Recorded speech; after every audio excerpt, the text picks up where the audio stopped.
another funny story with Art Blakey. It was the second time I was in the band, and with Kenny Garrett and Wallace and so on. And we'd gone to Europe, and so when we got back, Art hadn't paid us all the money he owed us. He owed us $1,100, and I was teaching at Berkeley, but when we weren't working a lot, I would go home to Memphis. My wife and them had moved back to Memphis, and I was commuting. It was cheap enough to commute from Boston to Memphis at that time, and that was after we had gone on strike and so on at Berkeley. And but anyway, so I had gone home, and Art was owing me $1,100, and so they were playing Sweet Basil's, and Art called me and said, "Silk, when are you coming up?" And I said, "Well, Boo, I can't come till you pay me." And he got kind of pissed. He said, "Haven't I always paid you? You know my money's good," and blah, blah, blah, this. And I said, "Yeah, Boo, but I can't just come until you pay me." And he was getting, a little pissed. And finally he said, "All right, then, I'll send you the money. I'll send you a check." So, they booked me a flight. I came up there.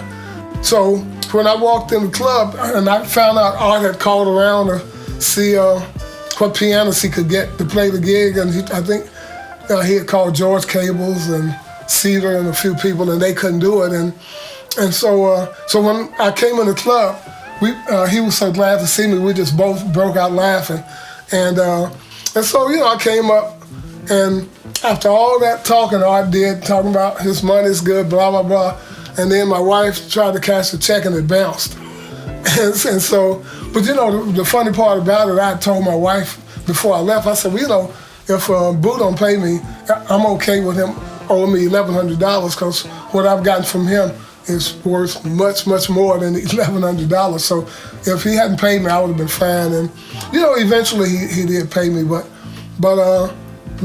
my experience with Art was just no complaints, and he always paid me. And even when I was teaching at Berkeley, there were a few times he would just up and call me and ask me if I needed anything.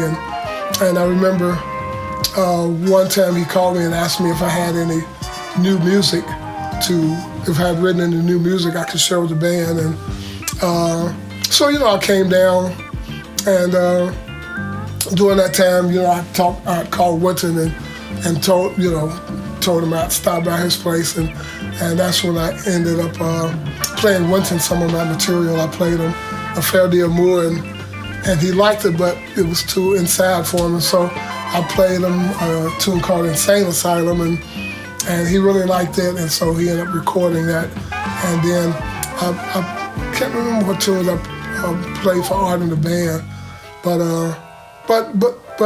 he had me come out of place, and he paid me some extra money, which I wasn't expecting, but it was kind of funny because while I was at the house, he started telling me all these stories about different guys in the band. And then he gave me this sweater it was a nice sweater, but it wasn't really my style, but I took it, and he come telling me this. I forgot how much he told me the sweater cost, but I was thinking, Boo, that sweater didn't cost that much. And if you paid for that much for it, then anyway, but I took it and held on to it for a long time. I figured it might be worth something at some point, but that was just one Art Blakey story that to this day it was just still funny to me that, like I say, he owed me some money, and when I showed up, he was just glad to see me, that we just saw each other, both broke out laughing. So anyway, that's one of many Art Blakey stories that I could tell.